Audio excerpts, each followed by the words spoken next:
Good morning, everybody. I'm Isabelle Bébéard. I'm the head of international affairs of BPI France.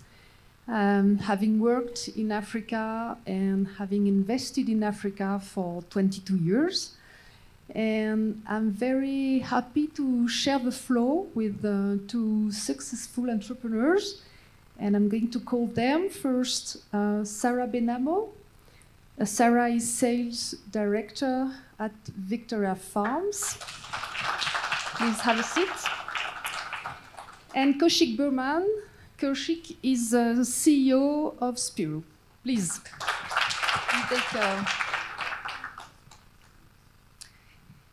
So let's go straight to the point. So Sarah, please, can you explain who you are and above all, what is Victoria Farms, please? Great. I'm Kenyan, so I'm going to start by saying habari zenu, nzuri sana for the French in the room, and then in my very bad French, I'm going to say bonjour. I'm very excited to be here today. My name is Sarah Benhamo. I work with Victory Farms. For those who do not know Victory Farms, we are a commercial aquaculture farm that is vertically integrated, tackling food security in Kenya and in Africa as a whole.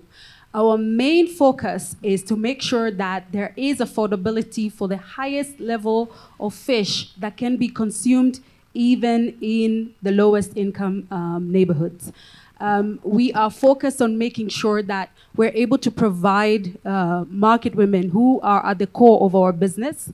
And just for context, the market women sell their fish outside, fried by the side of the street. I can see Weshimiwa nodding. I think you've tried one of those fish. So they sell outside. And what Victory Farms has been doing is creating a sustainable business where those women can therefore have a partner that can supply them with tilapia. They are our core partners. We have about 80% of our customers being women. So we're very passionate about women empowerment and giving them the chance to have a livelihood. Most of these women come from single households, single family households. So we're very, very privileged to be a key partner in their journey and in the overall space of changing the eating habits of Kenyan and providing fish on the table, tackling malnutrition. I can see Dr. Mwangi here, who's one of our partners as well, working with Equity. So very excited to be here. And I must say that I'm very inspired by all the entrepreneurs in the room. We definitely need more of that. Please, Kaushik. Good morning, bonjour. Asante kwa kuni karibisha. My name is Kaushik. I am very humbled to be here and just listening to right from the onset. It's so inspiring to have speakers and Rosa and Red Roses.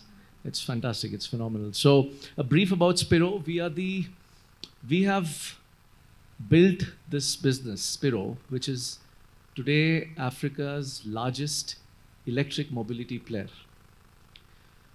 Our goal at Spiro is driven by a very higher purpose, which is to bring affordable and accessible clean mobility in the hands of the masses. Because my experience is I come from India, but have spent a lot of time in Southeast Asia and Latin America. And my experiences on ground lead me to believe that if we do not provide affordable mobility, it leads to financial exclusion. People can't go to college, people can't go to work, and they stay excluded. I've seen it firsthand in India, where drivers who are using bikes to deliver products from point A to point B, 14 hours, 16 hours a day. It's the same pattern here in Africa, where by using affordable mobility, a Boda driver can save close to $2 a day. And that $2 a day, in a couple of years, he gets to own that bike. How amazing is it to actually be able to bring that value in his family so that he can enhance the livelihood. So at Spiro, we have now deployed 21,000 electric bikes in 7 countries. We have crossed 13 million battery swaps, which leads to about 300 million kilometers of emission-free mobility.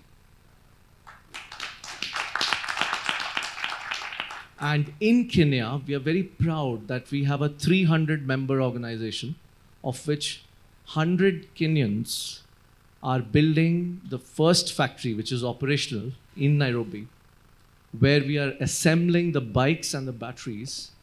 But our goal, our vision is to create an EV park where we can bring strategic partners. And somebody mentioned the role of partners in Africa. I couldn't agree more.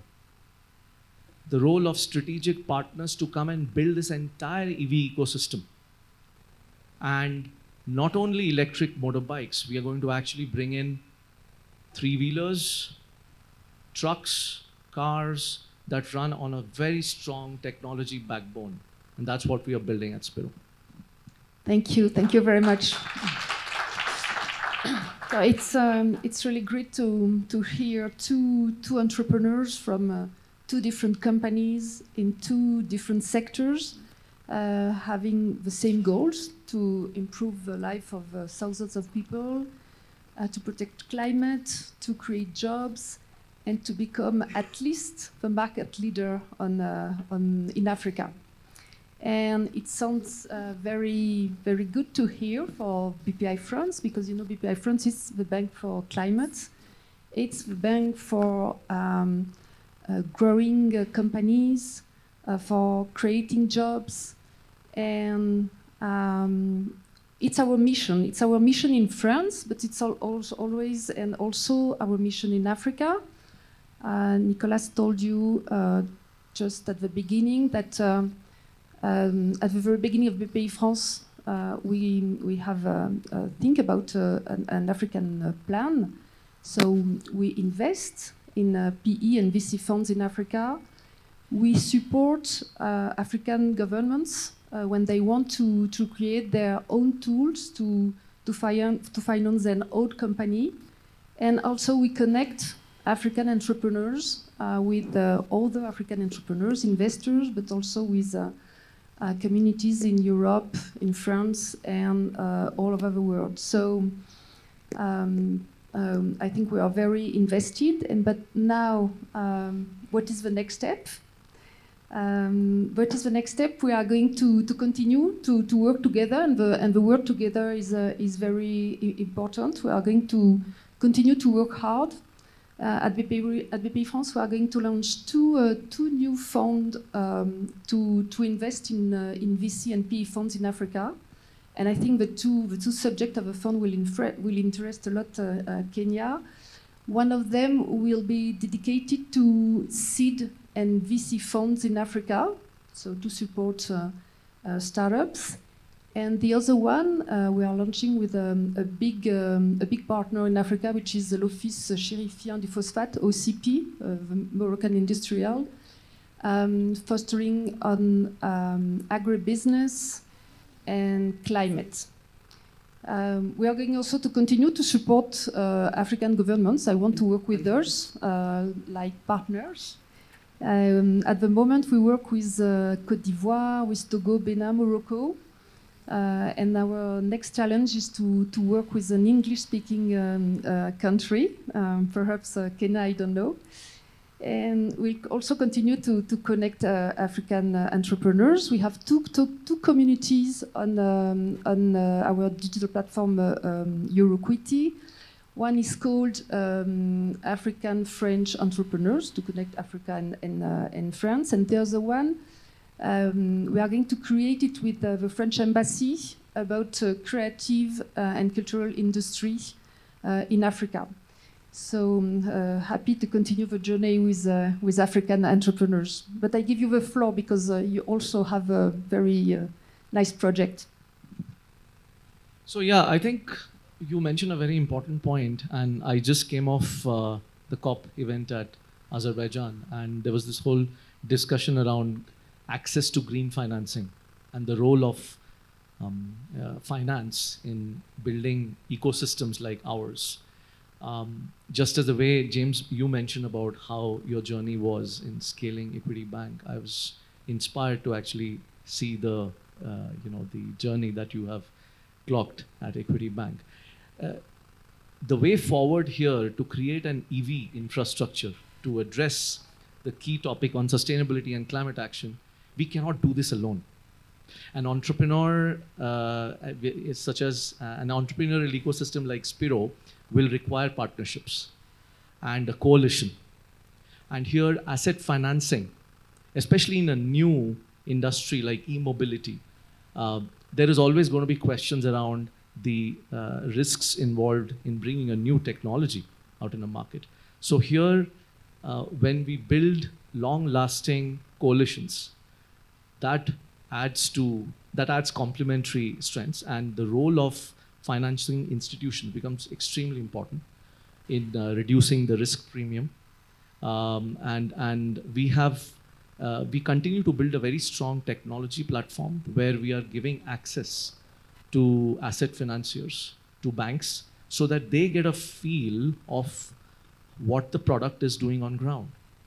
We have built out a platform called CredTrack, which actually tracks the driver behavior. It actually tracks the health of the battery. That data is massive asset to a bank or a financing entity, right? And that reduces the risk premium. And thereby, more Boda drivers are able to get access to cheaper vehicle financing. Now, that is just one small example of how we can stitch a coalition. And so like this, we will require partnerships across the value chain, right? From upstream manufacturing all the way to deploying energy assets on ground. And so, for example, in Victory Farms, if you have your staff which is using gas-powered vehicles, is there a way to decarbonize that? Is there a way to work with Spiro, for example, where we can bring value in terms of savings to your logistics costs, and at the same time, reduce Scope 3 emissions? It's just another example. Oh, definitely. Can I take that? Sorry. Definitely looking at carbon emissions and our responsibility as an organization. When we think about our last mile solution, that's a conversation that's definitely going to be leaving the stage and further be developed to see where those synergies can take us. I think that in the industry, some of the things that we definitely want to see change is more buy-in from the ground up. We have to take these discussions from the boardroom so the people who are really on the ground and make sure that they fully understand and you have their buy-in in whatever we're trying to do. Kenya is not Nairobi. I'm Kenyan, I can say that. We have a vast country. We have rural areas that require infrastructure. We have a lot of people in the rural areas that are not touched by the things that we're discussing here. And that's where impact begins, when you can cast a net wider so that the people you're reaching and the decisions they're taking really bring value to the table. So what I would like to encourage everyone, first of all, thank you very much. We've gotten a lot of support from the government. We'd like to see that continue in terms of how regulations are laid to ensure that all entrepreneurs have a roadmap that is driving them to success, but also looking for a community that is sharing knowledge, not only in Kenya, in Africa as a whole. Can we create networks that allow for people to share what they have already learned from research so that we save a lot of time and get to where we're going faster? Africa is the future. I like to say that. I'm a woman, so I'm very pro-women. I want to see more women on the table. I want us to make sure that we're facilitating that. Because in my experience in Victory Farms, and I work with about 15,000 market women who are resilient and driven and going against all odds to provide for their families, what I have seen is that you literally give them a fish and they build a business. So the comment about partnership and bringing people to the table who are facilitators, we already have solutions in Africa. What we need are partners to help us get to where we're going. So I have a saying that every entrepreneur has a dash of madness, Because honestly, think about how many people will tell you you're crazy for your idea before it becomes viable and now people can see equity as something that makes sense. That dash of madness needs to continue because we need more people being bold and stepping into the unknown, looking at the gaps that exist in the market. Of course, sustainably, because we're responsible for the future, not only for what we have now. So very excited for the work that is happening here today and for the meetings and the people that we will meet, take the conversations from the boardroom to seeing where we can get to. Thank you very much. Thank you very much for this very positive and optimist discussion. Thank you. Thank you.